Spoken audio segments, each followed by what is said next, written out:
Hello बच्चों, कैसे हैं आप सभी का एक बार फिर से हमारे official YouTube channel time to learn concept में बहुत बहुत स्वागत है। दोस्तों, आज का वीडियो बहुत ही शानदार होने वाला है। क्यों? क्योंकि आज हम करने वाले हैं इंपेरेटिव सेंटेंस के पैसिव वॉइस बनाने का नियम, यानी कि कॉन्सेप्ट। नियम तो वैसे हम बिल्कुल ही नहीं बताते, आपको कॉन्सेप्ट समझाएंगे कि कैसे इंपेरेटिव सेंटेंस का पैसिव वॉइस क्लियरली बनाते हैं हम लोग।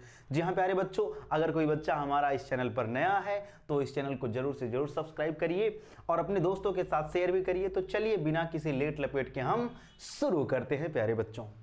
तो प्यारे बच्चों, आप ध्यान से देखिए, आज हम जिसकी चर्चा करने वाले हैं, यानी जिस टॉपिक की चर्चा करने वाले हैं, वो है हमारा इंपेरेटिव सेंटेंस।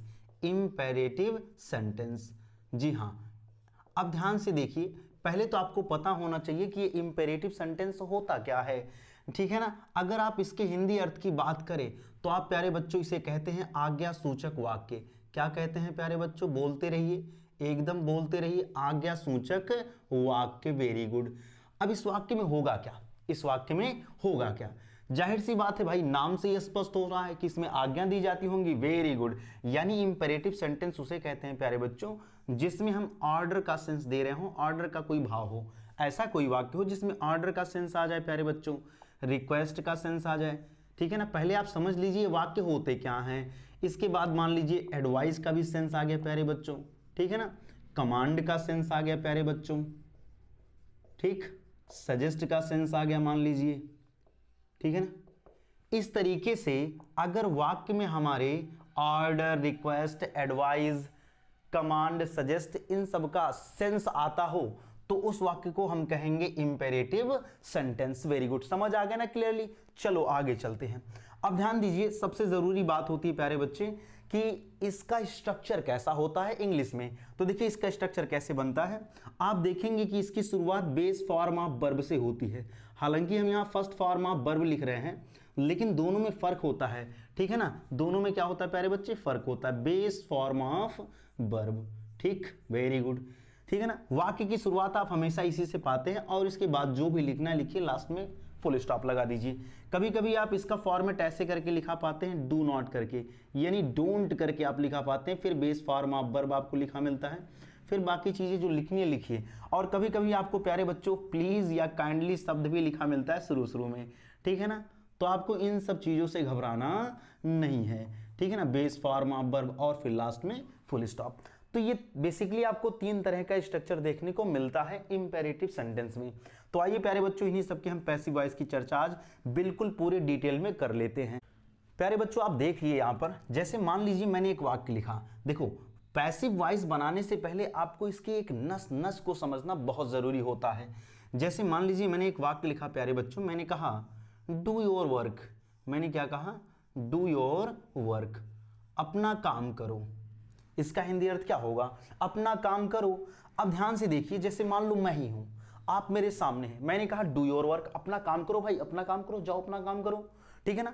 तो आपको नहीं लग रहा है कि बोल मैं रहा हूं और मैं किसी को आज्ञा दे रहा हूं, जिसको दे रहा हूं वो तो मेरे सामने है, हालांकि मैं उसे कोई नाम नहीं दे रहा हूं या मैं कुछ नहीं बोल रहा हूं, सीधा मैं कह रहा हूं भाई अपना ही काम करो आप।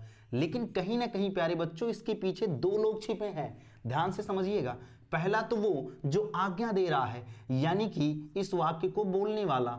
और जिन बच्चों ने हमारा पहला वीडियो देखा है, आप मुझे बताइए कमेंट करके कि लैंग्वेज का स्पीकर कौन होता है भाई साहब। जल्दी से बोलिए, फटाक से बोलिए, टाइम नहीं है भाई अपने पास। यहाँ आई होता। वेरी गुड, यानी बोल तो मैं रहा हूं, यानी स्पीकर हो गया आई। अब मैं किसी को अगर ये बात कह रहा हूं तो प्यारे बच्चों वो क्या होगा? वो होगा लिसनर, है कि नहीं भाई। अगर मैं बोल रहा हूं तो कोई ना कोई सुन रहा है, और लैंग्वेज का लिसनर क्या होता है? यू। वेरी गुड, पहले ही वीडियो में हमने ये सारी बातें क्लियर कर दी थी, यही देखो काम आ रहा है ना, ध्यान से समझिएगा। तो इसका क्या मतलब है प्यारे बच्चों? इसका क्या मतलब है? ध्यान से देखिएगा। इसका मतलब ये है कि आई ने यू से कहा, आई ने यू से कहा, यही तो कहा जाएगा ना प्यारे बच्चे। आई ने यू से कहा, क्या कहा?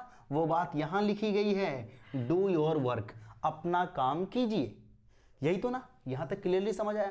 अगर प्यारे बच्चों मुझे इसकी अंग्रेजी बनानी हो कि आई ने यू से कहा आप अपना काम करो, तो मैं कैसे लिखूंगा? मैं इसी तरीके से तो लिखूंगा ना। क्या कहूंगा भाई?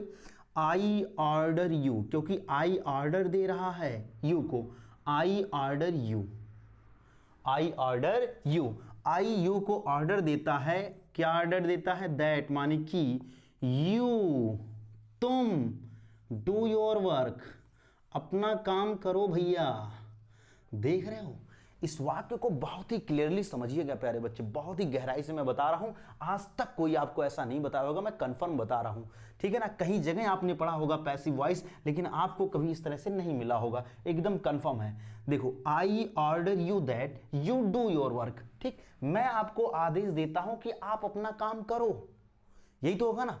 अब ध्यान से समझिएगा, अब ध्यान से समझिए प्यारे बच्चों, अगर मैं इसका पैसिव वॉइस बनाऊं तो ध्यान से देखिए, आई ऑर्डर यू, ये हमारा वर्ब हो गया, ये इसका ऑब्जेक्ट है और ये इसका सब्जेक्ट है। वेरी गुड, ठीक है ना। तो हम इसे कैसे लिखेंगे, अगर इसका पैसिव वॉइस बनाए तो आप कहेंगे सर यू, ये प्रेजेंट की बात कर रहा, आर लगाना पड़ेगा, you are ordered by me. Very good, यहां तक समझ आए। आई ऑर्डर यू का पैसिव वॉइस आप तो बना ही सकते हैं, बाएं हाथ का खेल है। You are ordered by me that you do your work, you do your work। बताओ, यहां तक बात समझ आई कि नहीं आई, कोई समस्या, कोई दिक्कत नहीं। अब ध्यान से देखिएगा, लैंग्वेज का जो स्पीकर होता है प्यारे भाई, आप मुझे बताइए, जो लैंग्वेज का स्पीकर होता है मी, हाँ, जिसका सब्जेक्टिव केस आई है, वो तो वेल नोन होता है, कोई भी बोलेगा अपने लिए आई शब्द का ही प्रयोग करेगा प्यारे भाई, तो ये वेल नोन होता है। तो जब भी कोई चीजें वेल नोन होती हैं, यानी सुप्रसिद्ध होती हैं, सुपरिचित होती हैं, तो हम क्या कर सकते हैं प्यारे भाई, उसको स्किप, क्या कर सकते हैं, स्किप, यानी इसको हम यहां से हटा भी सकते हैं। तो हम क्या लिख देंगे, हम लिख देंगे you are ordered, you are ordered that you do your work. समझ गए आप, ठीक है ना। आपको आदेश दिया जाता है कि आप ये काम करें। अब ध्यान दीजिएगा एक चीज और, यहां जो दैट यू आया है, ठीक ना, ये जो दैट यू आया है, ठीक है ना, इसको भी हम रिप्लेस करेंगे। ये एक पार्ट है, ये पूरे सेंटेंस का एक पार्ट है, ठीक है ना। तो इस पार्ट को हटाने के लिए हम एक पार्टिकल का प्रयोग करते हैं और वो होता है प्यारे बच्चों टू। तो हम क्या लगा देंगे यहां पर, हम कह देंगे कि you are ordered to do your work. बताओ प्यारे बच्चों, ये समझ आया कि नहीं। तो आपने देखा ना कि इसका जो फाइनली हम पैसिव वॉइस बनाते हैं वो कुछ इस तरह से बनाते हैं, और आपको सीधा सीधा ये रटा दिया जाता है कि you are order to, you are requested to, you are, जो भी लगाना लगाइए। लेकिन ये आया कहां से है, ये इस प्रोसेस आया है प्यारे बच्चों। यहां से आप देख रहे हैं, इस पूरी स्लाइड से आप देख रहे हैं कि ये इस तरह से आया हुआ है। तो आशा है कि आपको ये बात समझ आई होगी। आइए अब आगे बढ़ते हैं हम लोग, ध्यान से देखिएगा, अच्छी चीजों को आप एब्जॉर्ब करिए, और तो और कॉपी पेन लेकर के जरूर बैठिए, ऐसे फालतू बैठ करके काम चलने वाला नहीं है। एकदम नोट डाउन करते हुए चलिए, इतनी गहराई से शायद ही कोई आपको बताए। तो चलिए आगे समझते हैं। तो प्यारे भाई आगे देखिए, अब आप देखिए इंपरेटिव सेंटेंस का आप जब भी पैसिव वॉइस बनाएंगे तो पैसिव वॉइस किसके अनुसार बनाएंगे आप, ये होता है according to the sense of the sentence, यानी कि ये वाक्य के भाव के अनुसार ही चूज कर लिया जाएगा। आपने देखा प्यारे बच्चों, जब वाक्य में ऑर्डर का सेंस था तो हमने क्या लगाया, हमने लगाया कि यू आर ऑर्डर्ड, है कि नहीं, ठीक है ना। और इसके बाद लास्ट में हमने जोड़ दिया था क्या, पार्टिकल टू। बताओ यहां तक समझ आया। अगर मान लो रिक्वेस्ट का सेंस आ गया प्यारे भाई, तो हम क्या करेंगे, तो हम लिख देंगे यू आर रिक्वेस्टेड टू। बताओ लिख देंगे कि नहीं, रिक्वेस्टेड टू लिख देंगे, बात खत्म, यही तो होगा ना। अब मान लो कमांड का सेंस आ गया, किसका आ गया सेंस, कमांड का। तो प्यारे भाई क्या करेंगे, हम यहीं पर लिख देंगे कमांडेड, काम खत्म, कमांडेड हो जाएगा, है कि नहीं, ठीक है ना, कमांडेड हो जाएगा। अब मान लो यहीं पर हमारा सजेस्ट आ गया तो सजेस्टेड कर देंगे, काम खत्म। यानी कि ये आगे का पोर्शन बिल्कुल सेम रहना है, केवल और केवल वाक्य के भाव के अनुसार हम वर्ब को बदलते चले जाएंगे। जैसा सेंस रहेगा उसी अनुसार हम वर्ब का प्रयोग कर लेंगे। बताइए, आप बताइए, आपको यहां तक समझ आ गया ना, कोई दिक्कत तो है नहीं, ठीक है ना। अब इसमें एक महत्वपूर्ण चीज क्या है वो चीज समझिए।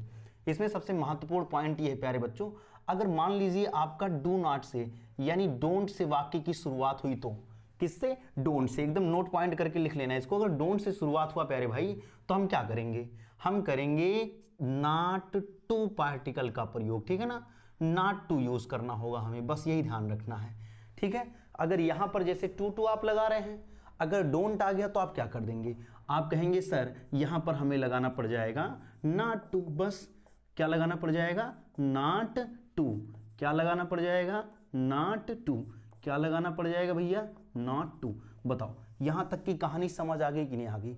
आ गई ना? तो चलिए आगे चलते हैं। और एक चीज ध्यान दीजिएगा, और ये जो है इंपरेटिव सेंटेंस के पैसिव वॉइस बनाने का पहला तरीका है, ठीक है ना? आपको हम दो तरीका और समझाएंगे। तो आइए सेकंड तरीके की भी बात कर लेते हैं कि सेकंड तरीके से हम पैसिव वॉइस कैसे बनाते हैं। फिर एकदम लास्ट में हम कर लेंगे कुछ वाक्य की प्रैक्टिस, और तीनों तरीके से हम उनका पैसिव वॉइस बनाएंगे प्यारे भाई, ध्यान दीजिएगा, तीनों तरीकों से बनाएंगे, ठीक है ना? तो आप बिल्कुल वीडियो के लास्ट तक बने रहिए, मजा आ जाएगा। ऐसा इंपरेटिव सेंटेंस का पैसिव वॉइस बनाना शायद ही आपने सीखा हो। तो चलिए चलते हैं। तो चलिए प्यारे बच्चों, आइए दूसरे तरीके की बात कर लेते हैं हम दूसरे तरीके की अगर बात करें तो देखो दूसरे तरीके से कैसे बनता है। पहला तरीका समझ आया, you are order to, you are requested to, you are suggested to, you are commanded to, ठीक है ना? यू आर एडवाइज टू, जो भी है वो हमने सीख लिया। आइए दूसरे तरीके की चर्चा कर लेते हैं। मैं एक वाक्य लिख रहा हूं, वाक्य से ही सारी चीजों को समझते हैं, उसी वाक्य को लिखते हैं। हमने कहा do your work, do your work, ठीक? बताओ यहां तक समझ आया ना? ये डू क्या है पहले आप मुझे बताइए। आप कहेंगे सर ये वर्ब है, वेरी गुड। क्या करो, क्या करो? आप कहेंगे सर योर वर्क। और आपको पता है प्यारे भाई, जब हम क्रिया में व्हाट लगा के प्रश्न करते हैं तो उत्तर के रूप में क्या मिलता है? जोर से बोलो, अरे बोलते रहो यार, मुंह बंद करके नहीं बैठना है, समझ गए ना? मुंह बंद करके बिल्कुल नहीं बैठना भाई, बोलते रहो। अरे बोलोगे, चालोगे, देखोगे, लिखोगे, पढ़ोगे, तब ना समझ आएगा। यहाँ देखो ये वर्ब है, व्हाट लगा के प्रश्न किया आपने, क्या मिल गया? मिला क्या? व्हाट लगा के प्रश्न किया तो मिला क्या? ऑब्जेक्ट। Very good. देखो छोटा सा बच्चा हमारे सामने बैठा है, वो बता दे रहा है, बहुत अच्छा। ये आगे देखो, तो यहाँ वर्ब है, इसका जो आंसर है वो ऑब्जेक्ट हो गया है, कोई टेंशन की बात नहीं। अब हम इसका कैसे पैसिव वॉइस बनाएंगे, थोड़ा दिमाग लगाओ, दिमाग लगाओ, आप दिमाग लगाओ। आपको मैंने क्या कहा था, ये जो ऑब्जेक्ट होता है, ठीक है ना, इसी को आप क्या करते हैं, नया सब्जेक्ट बना लेते हैं। बना लो नया सब्जेक्ट, ये हो गया योर वर्क, ठीक है ना, योर वर्क। इसके बाद प्यारे भाई आपको जो है एक अलग से मॉडल यूज कर लेना होता है, वो होता है शुड, ठीक है ना। अब ये शुड मॉडल है, ये क्या है, ये शुड है मॉडल, ठीक है ना, ये क्या है, शुड मॉडल है, समझ गए ना, ये शुड मॉडल है।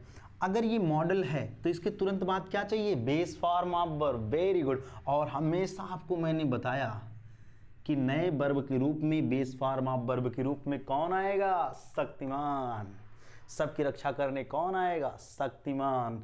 तो बी आ गया, वेरी गुड। और जो मेन वर्ब होता है उसका कौन सा फॉर्म आता है भैया, तनी बताइए तो, डन।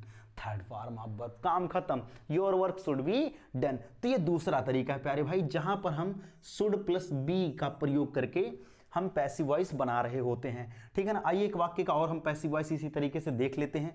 जैसे मैंने कहा, हमने कहा भैया कि आप जो है लिख दो, do not, do not, do not, do not write this letter, do not write this letter. देखो क्या दिक्कत है भाई, डोंट आ गया, कोई समस्या नहीं, हम नॉट लगा देंगे। और देखते हैं, ये वर्ब है, इसका ऑब्जेक्ट ये हो गया प्यारे भाई, चलो इसी को नया सब्जेक्ट बना दो। आप कहोगे सर यहाँ लिख देंगे हम दिस लेटर, बहुत अच्छी बात, लिख दिए ना, कोई समस्या नहीं। फिर क्या लगा देंगे आप, शुड, बहुत अच्छे, वेरी गुड, शुड हो गया। इसके बाद निगेटिव है तो इसी के बीच में ही तो नॉट लगाना पड़ेगा, फिर base form of verb be आ जाएगा। और जो मेन वर्ब है उसका थर्ड फॉर्म क्या होता है, रिटर्न, लास्ट में लगा देंगे फुल स्टॉप। तो देखिए आपका पैसिव वॉइस बन के तैयार है। तो दूसरा जो पैसिव वॉइस आप बनाते हैं प्यारे भाई, वो होता है शुड और बी की मदद से ना, शुड और बी की मदद से। और ये पैसिव वॉइस आप तभी बना पाएंगे, ध्यान दीजिए, जब आपके वर्ब के पास कम से कम उसका ऑब्जेक्ट जरूर हो, ठीक है ना।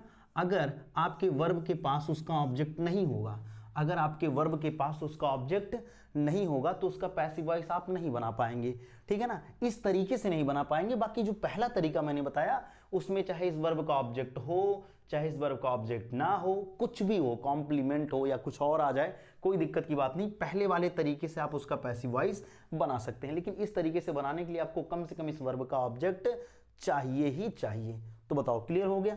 तो चलिए आइए अब हम इसके तीसरे तरीके की चर्चा कर लेते हैं प्यारे भाई। तो प्यारे भाई, जो हमारा तीसरा तरीका है वो भी बहुत ही शानदार है, बहुत ही मजेदार है। आशा है कि आपको इसका पहला और इसका दूसरा ये दोनों तरीका अच्छे से समझ आया होगा। तीसरे तरीके की अगर हम चर्चा करें तो प्यारे भाई हम इसमें लेट का प्रयोग करते हैं, ठीक है ना। लेट की मदद से हम पैसिव वॉइस बना रहे होते हैं, ठीक है। तो समझो ध्यान से, जैसे मान लो मैं उसी वाक्य को लिखता हूँ, बार बार मैं उसी एक वाक्य को देख रहे हो, तीनों तरीके से मैं पैसिव वॉइस बना के दिखा रहा हूँ, ठीक है ना। इसके बाद आपके पास कोई भी वाक्य आएगा तो आप पैसिव वॉइस बना ले जाएंगे। ये हमारा हो गया वर्ब, ये हो गया इसका ऑब्जेक्ट, ठीक है ना। ये वर्ब हो गया और ये क्या हो गया भाई, ऑब्जेक्ट। ये ऑब्जेक्ट, ये वर्ब। आओ चलो, जब लेट से बनाते हैं तो लेट को हम सबसे पहले ही लिख देते हैं, ठीक है ना, कोई दिक्कत। अब ये जो हमारा ऑब्जेक्ट है उसको यहां पर ले आकर के लिख देंगे, ठीक है ना। तो लेट योर वर्क, ठीक। अब इसके बाद तुरंत हम बी लगाते हैं, एक नया वर्ब हमारा बी आ जाता है, लेट योर वर्क बी। और जो मेन वर्ब होता है उसका थर्ड फॉर्म यूज कर लेते हैं हमेशा, आपको मैंने बताया ही है, थर्ड फॉर्म यूज कर लिया जाता है और हमारा एक नया वर्ब आ जाता है, ठीक है ना, एक नया वर्ब आ जाता है। हमारे पास एक नया सब्जेक्ट हो रहा होता है कि नहीं, एक नए सब्जेक्ट की आवश्यकता होती है। हालांकि ये नया सब्जेक्ट कोई सब्जेक्ट नहीं होता है, ये होता है हमारा ऑब्जेक्ट ऑफ एक्टिव वॉइस। ये चीज़ आपको भी हमने पहले क्लियर करके बता दिया। तो बताओ, यहाँ तक समझ आ गया ना, ठीक है। आओ एक वाक्य की और चर्चा कर लेते हैं। जैसे मैंने कहा पोस्ट योर लेटर, मतलब आप अपने लेटर को पोस्ट कर दीजिए।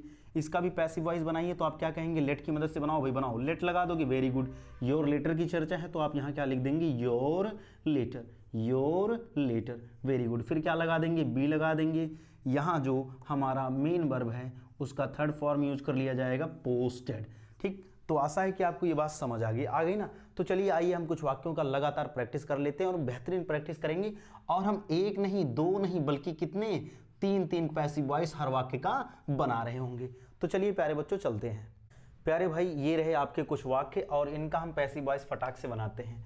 देखो यहाँ लिखा है प्लीज गो टू स्कूल। अब देखो प्लीज शब्द आ जाए, काइंडली शब्द आ जाए, तो हम क्या करते हैं, प्लीज या काइंडली होता है यानी कि आप किसी से रिक्वेस्ट कर रहे हैं, और जब रिक्वेस्ट का सेंस होता है तो आप क्या करते हैं, you are requested to, you are requested to use कर लेते हैं, है कि नहीं ना। और टू के बाद यहां देखो, अब रिक्वेस्ट जब आपने कर लिया तो इस वर्ड का कोई मतलब नहीं है, ठीक है ना, इस शब्द का कोई मतलब है ही नहीं। यू आर रिक्वेस्टेड टू, तो आप इसको हटा देंगे, बाकी जो बचा हुआ है प्यारे भाई उसको लिख देंगे आप, go to school, very good, ठीक है ना, बन गया, काम खत्म। यहां पर भी सेम टू सेम आप कहेंगे सर यहां लिख दीजिए यू आर रिक्वेस्टेड टू, और ये जो पूरा बचा हुआ है इसी के आगे बिल्कुल बिना कोई परिवर्तन के लिख देना है। अब देखो यहां लिखा obey the rules of the road, यानी सड़क के नियमों का पालन करो। अब सड़क के नियम का अगर आप पालन कर रहे हैं तो कहीं ना कहीं ये आपको सजेस्ट किया जा रहा है, एडवाइस करने की बात की जा रही है कि ना, आपको एडवाइस दिया जा रहा है कि भैया आप क्या करिए, आप सड़क के नियमों का पालन कीजिए। तो यानी हो जाएगा यू आर एडवाइज्ड टू, आपको एडवाइस किया जा रहा है, यू आर एडवाइज्ड टू, क्या एडवाइस किया जा रहा है, obey the rules of the road. समझ गए ना। इसका दो तरीका और भी है बनाने का, हालांकि जगह नहीं, फिर भी आप सुन लीजिए ध्यान से। ये देखो क्या पालन करने की बात हो रही है, आप कहेंगे sir rules of the road, यानी कि ये हमारा बन गया ऑब्जेक्ट। अगर ये ऑब्जेक्ट बना तो शुड बी की मदद से बना लीजिएगा पैसिव वॉइस, और लेट वाले से भी बना लीजिएगा इसका पैसिव वॉइस। आओ चलो इसका भी देखो, यहाँ पे अगला ड्रिंक मिल्क एवरीडे, ठीक है ना, रोज रोज आप क्या करिए, दूध पीजिए। आपको यहाँ पर फिर से एडवाइस ही दिया जा रहा है, ठीक है ना, यू आर एडवाइज्ड टू, ठीक, आपको कहा जा रहा है भैया रोज रोज दूध पीजिए, तो आपके भले के लिए बात की जा रही है। और पूरा का पूरा वाक्य एकदम सेम टू सेम डिट्टो उतार देंगे, ड्रिंक मिल्क एवरीडे, समझ गया, हर रोज पीने की बात की जा रही है। अब देखो क्या पीना है भैया, मिल्क, है कि नहीं ना। तो इसका एक तरीका और है बनाने का, क्या है, एक नहीं भाई दो तरीका है। लिख देंगे milk should be drink, drunk होता है, इसका थर्ड फॉर्म होता है ड्रंक, याद रख लेना भाई, ड्रंक एवरी डे। ये दोनों अलग अलग लिखे हैं, ध्यान देना, ये दोनों एक साथ होते हैं तो क्या बनते हैं, ये अलग अलग होते हैं तो क्या बनते हैं, इसके पीछे भी कॉन्सेप्ट है। हालांकि इस वीडियो में इसकी चर्चा नहीं करेंगे, लेकिन ये बड़ा मजेदार कॉन्सेप्ट है। लोगों को पता नहीं होता, इसको जोड़ के लिखें तो क्या है, एवरी अलग डे अलग हो तो इसका क्या मतलब होता है। वो दोनों को प्रतिदिन बोल देते, लेकिन दोनों में फर्क होता है।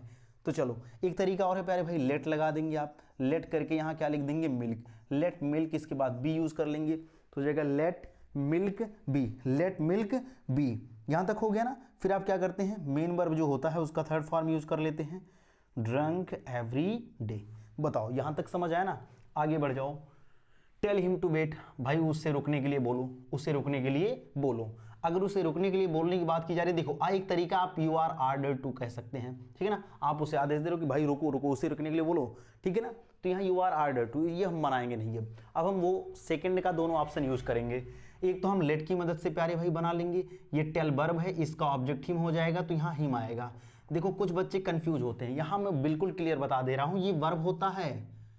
और ध्यान दीजिएगा, वर्ब से पहले अगर कुछ लिखते हैं और इस वर्ब का सब्जेक्ट बनेगा तो उसका सब्जेक्टिव केस आई, ठीक है ना, वी, यू, जो यूज करना है वो यूज करिए। यानी कि आप इसका सब्जेक्टिव केस यूज करेंगे। लेकिन अगर आप किसी वर्ब के बाद अगर आप कोई भी शब्द लिखेंगे तो वो उसका ऑब्जेक्टिव केस यूज किया जाता है। तो हिम ऑब्जेक्टिव केस से हिम हो जाएगा, कोई दिक्कत की बात नहीं। बी हो जाएगा, टेल का थर्ड फॉर्म होता है टोल्ड, और फिर लास्ट में लगा देंगे टू बेट। यहाँ टू बी बेट मत करिएगा भाई, टू बेट ही रहेगा, ठीक है ना। चलो एक तरीका ये हुआ। दूसरा तरीका क्या है, हम हिम ऑब्जेक्ट है, इसका सब्जेक्टिव केस ही लगाएंगे और यहां पर हो जाएगा should be told to bet, told to bet, ठीक है ना। तो ये दो तरीका। Open all the doors and the windows, open क्या ओपन करना है, all the doors and the windows. ये इतना पूरा का पूरा इसका ऑब्जेक्ट है भाई, ठीक है। ऐसा मत समझिएगा कि द डोर्स ही केवल है, ऑल द डोर्स नहीं। यहाँ पूरा का पूरा आपका जो ये लिखा है ना फ्रेज, ये पूरा का पूरा आपका ऑब्जेक्ट बन रहा है। आओ चलो ये पूरा का पूरा आप लिखेंगे। मैं इसे एक मान लेता हूँ, एक शब्द मान लो, हमने मान लिया वी, ठीक है ना। तो हमने यहाँ इसको वी करके लिख दिया, ठीक है। फिर आप क्या करते हैं, इसके तुरंत बाद शुड लगाते हैं, वेरी गुड, शुड लगा देंगे, बी यूज करेंगे, और ओपन का थर्ड फॉर्म क्या होता है, ओपन, ठीक। कोई दिक्कत, हमने भी का मतलब यहाँ ये पूरा है भाई, इसे पूरा लिखना है, ध्यान रखिएगा, नहीं तो कह दो सर आप भी क्यों लिख दिए, ठीक है ना। आगे आ जाइए। फिर एक तरीका और है, लेट लगा देते हैं आप। लेट लगाइए और इस पूरे फ्रेज को लिखिए, ऑल द, मैं लिख देता हूँ, नहीं तो भाई आप कहोगे सर आप आलसी हैं, लिखते हैं नहीं, हमें लोगों से लिखवाते हैं, कहते हैं कॉपी लेके बैठो और स्वयं लिखेंगे नहीं। बी लगा दो भाई, बी लगाओ, लगा दिए बी, ठीक है ना। अब ओपन का थर्ड फॉर्म क्या हो जाएगा, ओपन, वेरी गुड, ठीक। Put the terrorist behind the LOC, ये बहुत अच्छा वाक्य है, ध्यान से समझिए। और आप जो देख रहे हैं ना यहाँ से यहाँ तक, ये जितना वाक्य मैंने लिखा है, ठीक, चेक कर लीजिएगा आप, ये आपकी यूपी बोर्ड एग्जाम में पूछा गया है। ऐसा कोई वाक्य नहीं प्यारे भाई जो आपके बोर्ड एग्जाम में ना पूछा गया हो, चाहे हाई स्कूल की बात हो चाहे इंटर। हम हाई स्कूल और इंटर दोनों में से इस वाक्य को उठाए हैं, ठीक है ना। दो वाक्य, चार वाक्य मैंने ले लिया वहां से। ये देखो, put the terrorist behind, terrorist को रखने की बात की जा रही। तो टेररिस्ट को कौन रखता है, आप कहेंगे कि हमारे देश के जवान। अब जवान लोगों को कोई ऑर्डर नहीं देता, वहां कमांड किया जाता है जवानों को, ठीक है ना। कमांड मतलब होता है सेट ऑफ ऑर्डर्स, जिसे अगर एक बार बोल दिया गया तो आपको पूरा ही करना है। आप वहां पे ना नुकुर नहीं कर सकते हैं कि नहीं सर बहुत ठंड है आज नहीं, कल चले जाते, कल भगा देंगे एलओसी से बाहर, क्या टेंशन है, अपना क्षेत्र है। नहीं, अगर आपके सीनियर ने ऑर्डर दिया तो तुरंत करना यार, कमांड में चला जाता भाई साहब। तो यहाँ आप यू आर कमांडेड यूज कर लेंगे, यू आर कमांडेड, ठीक है ना। ये बेहतरीन होता तरीका, you are commanded to put the terrorist behind the LOC, line of control. LOC मतलब लाइन ऑफ कंट्रोल। आगे जाओ, डोंट इंसल्ट द पुअर, ठीक है ना। आपको कहा जा रहा है भाई गरीब लोगों का क्या करिए, अपमान मत कीजिए। अपमान ना करिए तो आपको सलाह ही दिया जा रहा है आप ऐसा गलत काम ना करें। तो you are advised, you are advised not to, बस अगर डोंट आएगा तो क्या लगाएंगे, not to insult the poor, समझ गए ना, इंसल्ट द पुअर। अगर आप शुड से बनाना चाहे तो क्या हो जाएगा, the poor should not be insulted. Let से बनाना चाहे तो let the poor not be insulted, ठीक है ना। ये बात समझ आ गया। इसमें एक चीज मैं बताना चाहूंगा अलग से ही, हालांकि आपके टॉपिक में नहीं, लेकिन फिर भी आप समझिए। यहाँ जो एडवाइस है, कुछ बच्चे मुझसे पूछे भी थे क्लास में भी पूछते हैं और वैसे भी पूछ लेते हैं, कहते दोनों में फ़र्क क्या है। एक बार सी लगा रहता है सर तो क्या होता है, यस लगा रहता है तो क्या होता है, दोनों में फ़र्क है भाई। अगर यस लगा है मेरे प्यारे भाई, अगर यस लगा है तो वो वर्ब का काम करता है और वर्ब की अवस्थाएं होती हैं, ठीक है ना। तो इसीलिए यहाँ पर कहाँ है हमारा एडवाइज, देखो यहाँ एस लगाया ना, मैंने एडवाइज्ड कर दिया, इसकी अवस्थाएं चलती इसलिए एडवाइज हो गया। लेकिन जो प्यारे भाई सी होता है, सी ये हमारा होता है नाउन। क्या होता है, नाउन। और नाउन की अवस्था नहीं चलती, नाउन का एक वचन बहुवचन रूप होता है। लेकिन एक चीज़ और मैं जोड़ देता हूँ आपको कि इसका प्लूरल बनता ही नहीं है। अगर आपने गलती से प्यारे भाई एडवाइसेस कर दिया ना तो वो गलत होता है, ठीक है ना। इसे हमेशा सिंगुलर फॉर्म में यूज किया जाता है। इस सब की चर्चा हम अलग वीडियो में करेंगे। और जो बच्चे हमारे इंटरमीडिएट क्लास में हैं यानी क्लास 12th में हैं, उनको मैं बहुत ही डिटेल से सिंटैक्स चैप्टर में इन सब चीज़ों को पढ़ाने वाला हूँ, ठीक है ना। तो प्यारे बच्चों, आशा है कि आपको ये सारी वीडियो, ये सारे कॉन्सेप्ट अच्छे से समझ में आए होंगे। तो आज का वीडियो यहीं पर है, मिलते हैं नेक्स्ट वीडियो में, तब तक के लिए जय हिंद।